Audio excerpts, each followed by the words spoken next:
So I just got my Borg Motorsports Delrin bushing kit. UPS just drove off.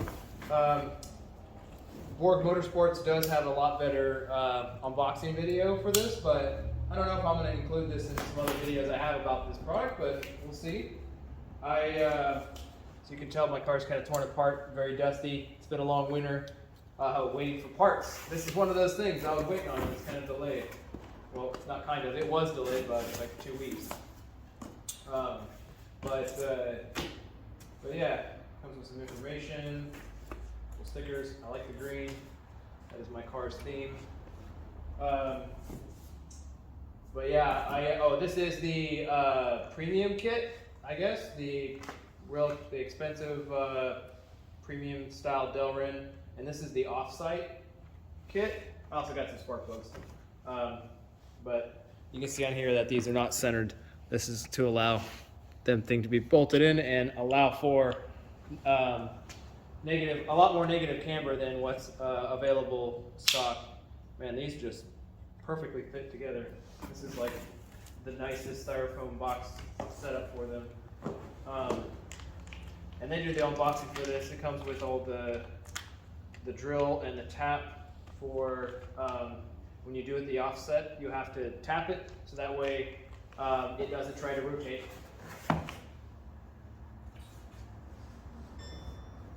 And then here's the rest of them. They're really nice. Various washers, shims. These pretty cool. These are such a press fit. Wow.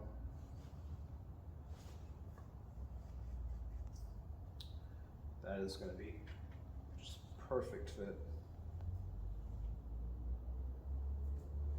All right, well, I'm going to start, I guess, continue with getting my previous bushings off the car, and so I can get these things installed.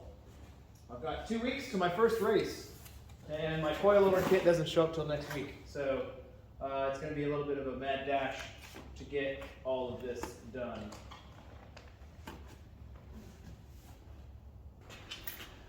So I'm working on tapping, well, we're going to put the Delrin kit in, and part of that is tapping holes into, and this is only for the offset camber kit, but come on, camera, focus. We're working on tapping holes in the ends and then putting threads in them. Man, this is so difficult to cover on, but so that way you can use the included set screws and go through it. So that way on the inside, that puts pressure against the Delrin bushing. Because it's offset, it's going to naturally want to spin, and that's going to stop it from spinning. So I have got my vise here. I got the holes drilled out. It's best to start with a smaller drill bit, a centering drill bit, and then go with the included drill bit that came with the kit. So I just used this size. I don't know what size this is exactly, but and then I went through with the larger one, which is included with the kit, and the tap is included with the kit. The handle for the tap is not. I happen to have a tap kit, so I'm just using my my tap kit handle, so that way I can get the tap going. If you've never tapped anything before, they have specific lubricants that you can use. I'm just using, I didn't want to go to the store, so I'm just using regular motor oil. But once you get started, you just go gently through it, trying to clean the threads out every once in a while until it's tapped through. And then spray it down with brake clean. That way it gets all the oil and whatever lubricant you're using out of there. So that way when you put the insert in, you want to use it with Loctite, and that way it won't back itself out. It'll stay in place. But that's pretty much it. Once it's tapped, it's just be gentle with it. It is, this isn't hard grade steel, so you don't want to you don't want to you don't need to really wrench on it. And make sure between your taps, you're tapping each one, make sure you clean off the burrs, so that way your tap comes through nice and clean. I've not really been cleaning up the inside too much because you kind of want the Delrin not to spin, so the more resistance on the inside, the better in a certain case. But yeah, it's pretty simple to do this. I'm gonna keep going on the car. I don't know how I'm gonna edit this, so I'm just kind of making video as I go along randomly. It's a pretty straightforward process. He does include instructions in paper form, which I kind of followed. It's really nice. This is kind of nice to know. You drill off center. It's common sense, but it's good to have the instructions. It's a good reminder because really you want to put pressure to the middle. And there's other instructions too about which bushings go where. But I also found that the YouTube video that he explains it is actually the most helpful. Can be a little confusing trying to remember exactly which way is up or which way is the front of the car, which way is the not so front of the car. And yeah, I guess I wasn't paying attention as I was tapping this one. It's tapped at a little bit of an angle. Still get the job done. Anyway, I'm gonna get back to doing the stuff and stop recording so that way I can crank my music up. YouTube does not like that. So now I'm getting the bushings in. This is one of the main reasons I switched to just going all out and getting the Delrin bushings, because I tried pushing in the poly bushings. And I actually pushed a couple in already. They're stiffer than the stock rubber, but not stiff as Delrin. But after trying to press those in, this is the reason I really went with Delrin, is because it just, sometimes they're a little stiffer than this, but they can go in by hand without needing to be pressed. So just pop that one in by hand. Some are tighter than others, but and this has been in and out a couple of times, so that's why it's as loose as it is. But next step really is you can just put the lock nuts into this, but I recommend drilling that down slightly just so that it gets a better bite into the Delrin to keep it from spinning, because they're off center. This will try to spin. You don't want it to spin. So I'm going to drill that and send the lock set screw into it. So I'm working on the other side's upper control arm in the front with the little dog bone, wishbone, whatever there are. Put it in a vise and wiggle it around. You can get it out of there. One thing I found that helps is, I didn't do it all the way around. I only did it a little bit, but is cutting part of it out, so that way when you're trying to pull it through, it's got less to get stuck. So you don't need a big press for this, just a vise or any other way you can pin it down. It's not the most elegant way to get it off, but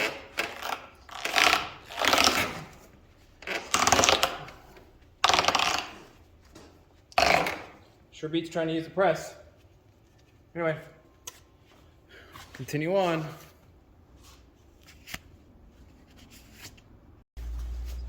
So I got the front upper arm, but whatever this thing's called, pushed in. So this is for the right driver's side of the car. So this is how it would go in the car. And he talks about this in the instructions, but these holes are not all the same. So this one is exactly right, exactly round. That one's slightly elongated, and these two are more elongated. And then when you're putting it in, they're supposed to be offset towards the front, so that way this arm can go further in to the into the car. I found it easy to press this side in with leaving this part of the Delrin out, pushing this side in, and then getting the snap ring on and just squishing it in there. These are kind of minced up and beat up because originally I had these the wrong, they weren't turned correctly, and I had to turn them, which is very difficult. These were, unlike the others, these were really tight. So yeah, that was kind of a pain, kind of scratched them up a bit. Because this is aluminum, if you had to hit it with a hammer or something like that, it mushrooms and then things won't fit through. So I had to kind of slightly grind some of this off a little bit, or file, really, not really a grinding. Anyway, I'm gonna go put this on the car and get going on the next bit.